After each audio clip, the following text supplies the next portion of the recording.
Pessoal, então assim, a aula passada tinha conversado com vocês sobre a questão da economia no Segundo Reinado, tá? Opa, velho. Eu vou disponibilizar, daí Will, tudo bem? Eu vou disponibilizar o PowerPoint da aula, né? Lembrando sempre que tem o link do livro didático com esses conteúdos, tá? Então, dá uma olhadinha, abre lá o PowerPoint, dá uma lidinha para complementar as informações. Faltaram duas informações importantes, né? A primeira é que, para além do café, obviamente, existem outras culturas, né, que foram incentivadas no Brasil, que aconteceram em paralelo ao café.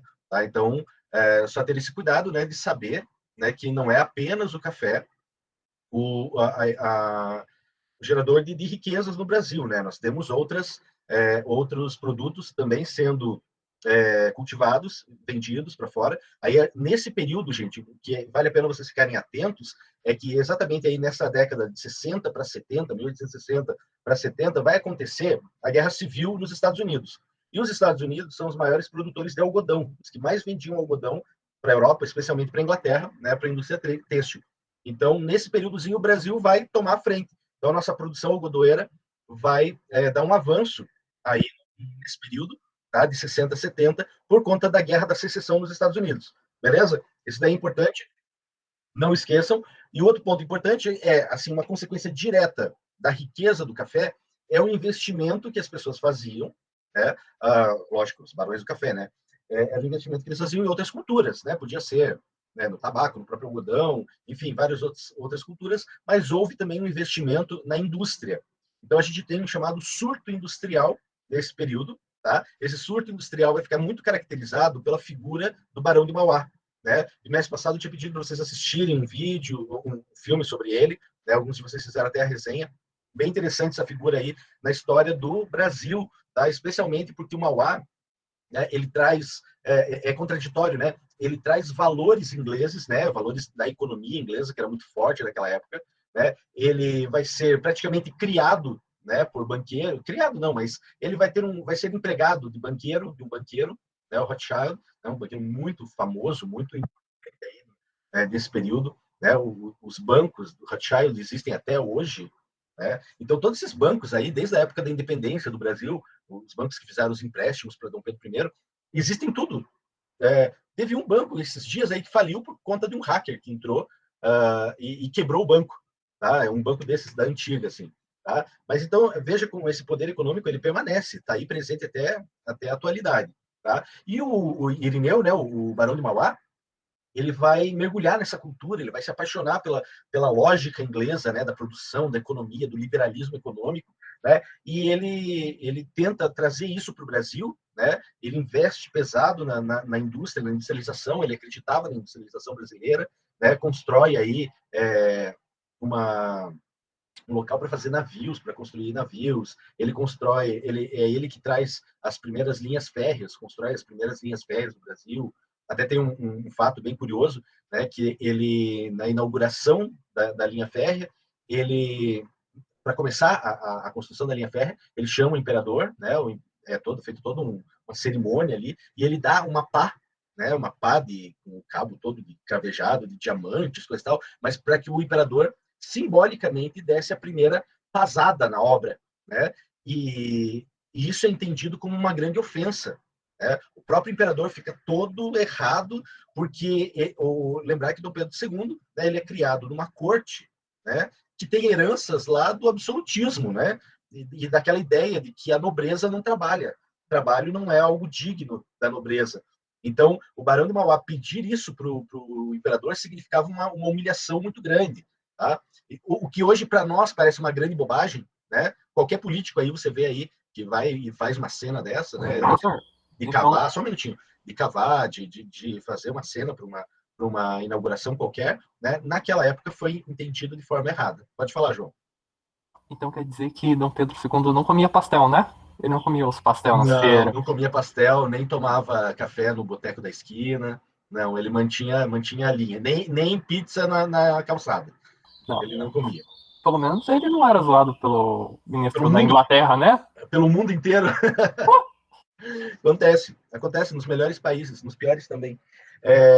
Tá, gente? Então fica atento aí à fase industrial aí do Brasil, no segundo reinado. Por que a gente usa essa expressão surto industrial? Porque houve esse boom aí com o Barão de Mauá, com o investimento que ele faz, né?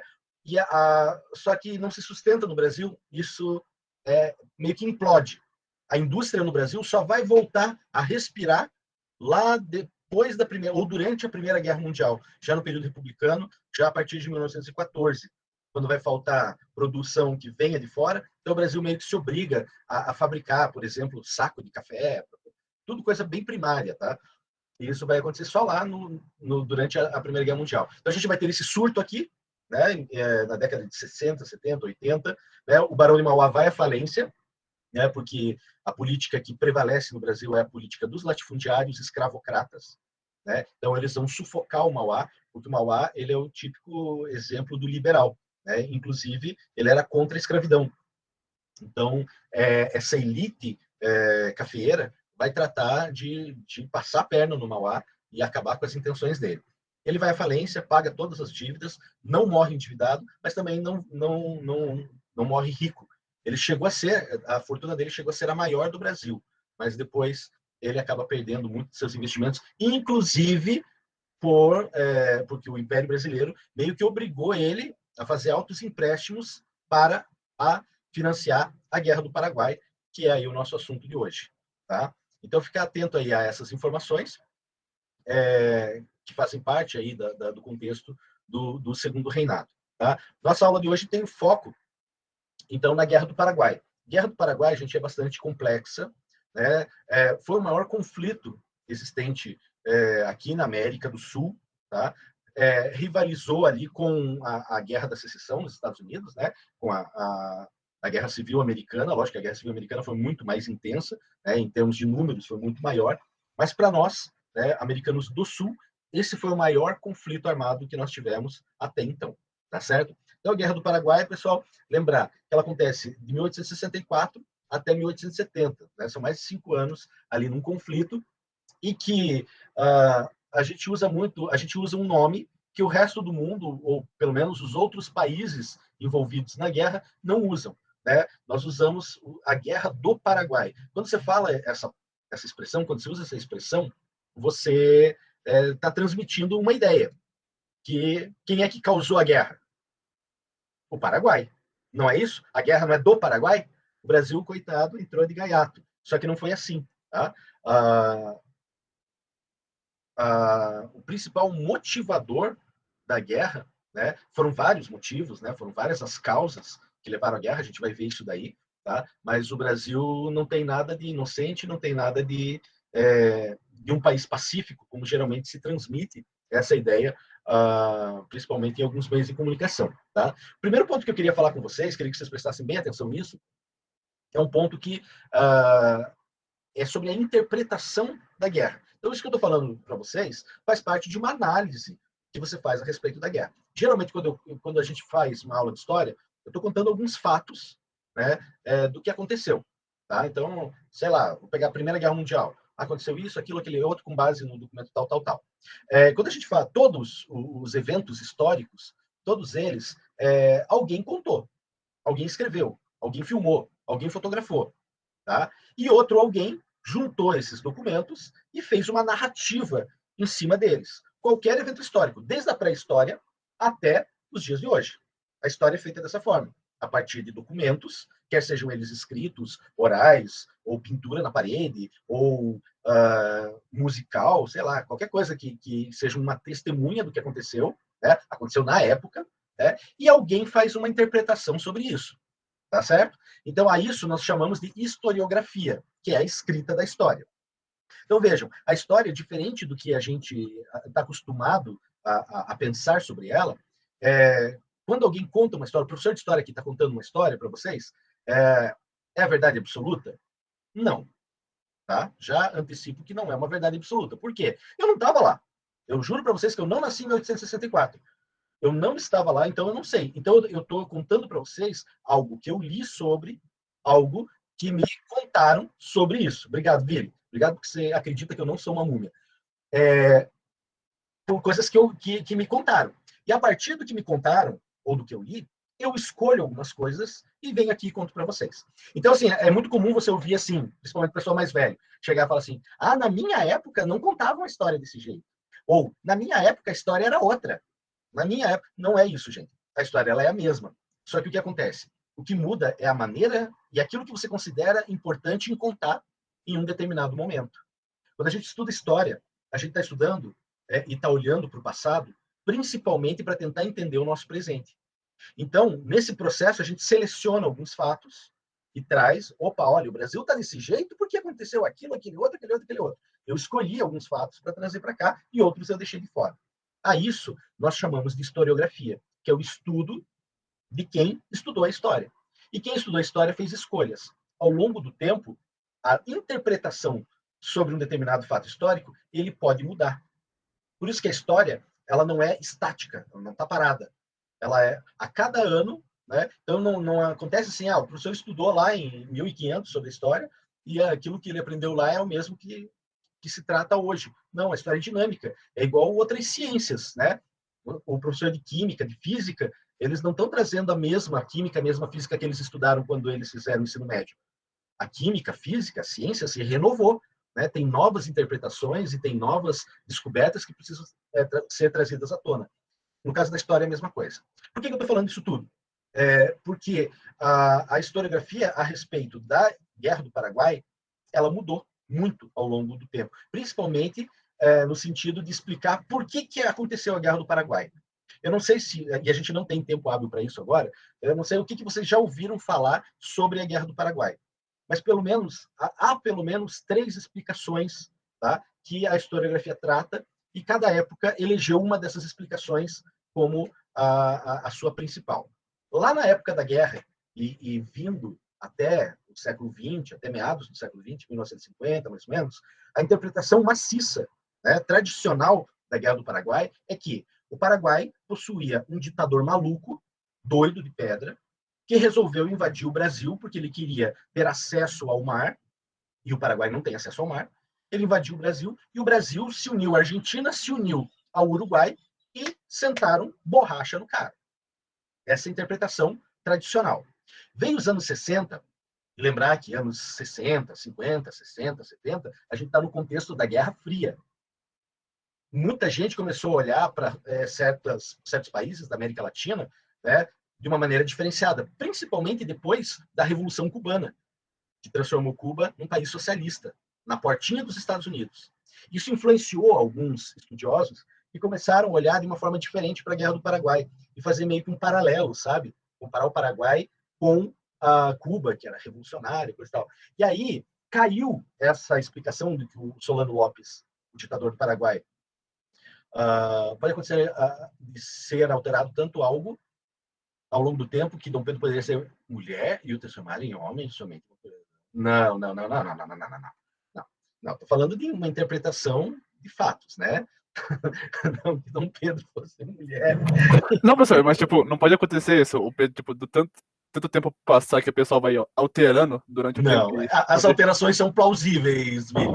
As alterações são plausíveis. Né? Então, é mais no sentido de você alterar uma interpretação de algo que aconteceu, né? Mas não de você mudar o gênero de uma pessoa, mudar a geografia, né? Porque daí seria algo muito evidente, né? E aí você também tem documentos que comprovam, né, certas coisas, tá? Não chega a ser tão radical essa mudança de interpretação assim, não. Tá? Ok, obrigado. E seria interessante, né? Mas puxando pela lógica, Dom Pedro II só assumiu o trono porque ele era homem. Ele tinha irmãs mulheres, né? Inclusive mais velha do que ele, mas pela tradição, né, o trono passava para o filho homem, tá? Mas então, voltando aqui para o Paraguai, a interpretação da década de 60 foi fazer de Solano Lopes um herói, tá? E o vilão dessa guerra passou a ser entendido como a Inglaterra, entendeu? Eu não vou entrar nessa discussão agora, porque eu já falei sobre isso em outras ocasiões, a gente vai perder o foco da aula, tá, Felipe? Se você quiser, no horário de atendimento, a gente conversa sobre isso. Na década de 60, então, Solano Lopes passou a ser entendido como um herói, meio que comparado lá ao Che Guevara, ao Fidel Castro, da Revolução Cubana, da década de 59 para 60. e o grande vilão passou a ser a Inglaterra. Então, o que começou a veicular nos livros de história, que provavelmente os pais de vocês estudaram com livros que traziam essa informação, ela vinha mais ou menos assim: a Guerra do Paraguai aconteceu porque o Paraguai estava desenvolvido, muito desenvolvido, e estava potencializando sua industrialização, e passou a ser um rival da Inglaterra. Então, a Inglaterra investiu no Brasil, na Argentina e no Uruguai para que eles fossem para cima do Paraguai e destruíssem a economia paraguaia. Essa foi a interpretação da década de 60, que perdurou até a década de 90, mais ou menos. E aí acabou saindo em muitos livros didáticos, né? Até hoje, alguns, se você der uma olhadinha lá, é capaz deles trazerem esse tipo de interpretação, né? E assim, ela caiu por terra por quê? Primeiro que o Paraguai nunca chegou a rivalizar com a Inglaterra. De fato, o Paraguai, perto de Brasil, Argentina, Uruguai e outros países aqui da América do Sul, era, naquele momento, o mais avançado. Só para vocês terem uma ideia, o Paraguai tinha uma taxa de analfabetismo próximo a 1%. Nem hoje países mega desenvolvidos têm uma taxa assim. Tá? Havia um investimento na indústria no Paraguai, sim, mas era indústria bélica, porque o Solano Lopes estudou artes militares na Europa, na Prússia principalmente, e queria militarizar o Paraguai. Tá? Mas não uma indústria que ameaçasse a Inglaterra. E outra, a gente tem comprovação de documentos em que a Inglaterra se posicionou contra a Guerra do Paraguai, no início. Depois a Inglaterra lucrou muito com a guerra, porque emprestou dinheiro para todo mundo. Emprestou dinheiro para o Brasil, para a Argentina, para o próprio Paraguai, né? Lucrou muito. Mas no início, a Inglaterra foi contra. Por quê? Porque um clima de instabilidade aqui afetava diretamente os negócios dos ingleses. Né? Tendo guerra aqui, parava de comprar certas coisas da Inglaterra. Então, por uma questão lógica, a Inglaterra foi contra e depois, obviamente, se aproveitou da situação, como eles sempre fizeram, como toda grande potência sempre fez, né? Disponibilizou empréstimo. Não chega a ser uma segunda guerra, né? Mas foi, em termos de proporção, podemos dizer que sim. Foi bem forte aqui o conflito.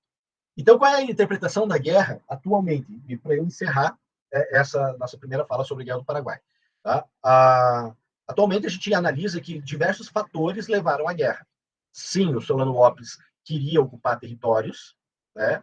O Brasil, por sua vez, se aproxima por interesses políticos do Uruguai e da Argentina e tentam barrar o avanço do Paraguai, principalmente ao acesso deles ao Oceano Atlântico. Né? E esse choque de interesses, né, principalmente do Brasil e do Paraguai, menos da Argentina e bem menos do Uruguai, né, leva ao conflito. Né? Quem acabou deflagrando o conflito foram os paraguaios, né, porque o Brasil interferiu na política do Uruguai. Eles derrubaram um governo, o Império Brasileiro derrubou um governo no Uruguai que facilitava a passagem dos paraguaios, dos produtos paraguaios, para a saída no Oceano Atlântico. E colocaram no poder um partido que era contrário a esse acesso do Paraguai. Então, como forma de retaliação, o Solano Lopes, o ditador paraguaio, ele capturou um navio brasileiro, Marquês de Olinda, que estava no Paraguai, né, e ocupou territórios no Mato Grosso, atual Mato Grosso do Sul. Tá? Isso deflagrou a guerra. Só para encerrar, eu sei que, terminandinho, o Solano Lopes sabia que ele precisava ir além. Então, ele quis sufocar tropas brasileiras que estavam no Rio Grande do Sul, em Uruguaiana. Para isso, ele precisava passar pela Argentina. E ele contou com a rivalidade Brasil e Argentina, que sempre existiu. Né? O que ele pensou? Vou pedir ajuda, vou pedir para os caras para deixarem eu passar, para acertar as contas com o Brasil. E eles vão deixar, porque eles odeiam o Brasil, não sei o quê. E aí foi aí que ele caiu do cavalo. Porque o presidente argentino, o Bartolomeu Mitre, ele nesse momento ele estava bem próximo do Dom Pedro II e ele não permitiu a passagem, ele foi contra a passagem dos paraguaios pelo território argentino. O Solano Lopes não quis nem saber, ele foi assim mesmo, e aí a Argentina declarou guerra ao Paraguai também. Tá? O Uruguai, como estava com um governo que era aliado da Argentina e do Brasil, entrou na guerra junto. Então, por isso que essa guerra ela é conhecida por todos os países, menos o Brasil. Ela é conhecida como a Guerra da Tríplice Aliança. A guerra do Brasil, Uruguai e Argentina contra o Paraguai. Tá? Esse é o nome mundialmente conhecido. Para nós aqui, ficou como Guerra do Paraguai. Tá? Mas que, na verdade, a gente sabe que é uma guerra contra o Paraguai. Beleza, gente? Hoje eu passei um pouquinho do horário, peço desculpas aí a vocês. Já fiz a chamada, tá? Fiquem tranquilos e tenham uma boa última aula. Um abraço. Tchau. Quem tiver alguma dúvida, pode entrar no meu horário de atendimento. A gente conversa sobre assuntos diversos. Beleza, professor. Tchau. Falou? Abraço. Que dia e que horas que é, professor? O horário de É toda atendimento? segunda-feira, para vocês, a partir das 13 horas, até as 3, 3h30, mais ou menos. Tá bom? Beleza, professor. Valeu. Tchau, tchau. Falou, gente. Um abraço. Até mais, Tchau, tchau. professor.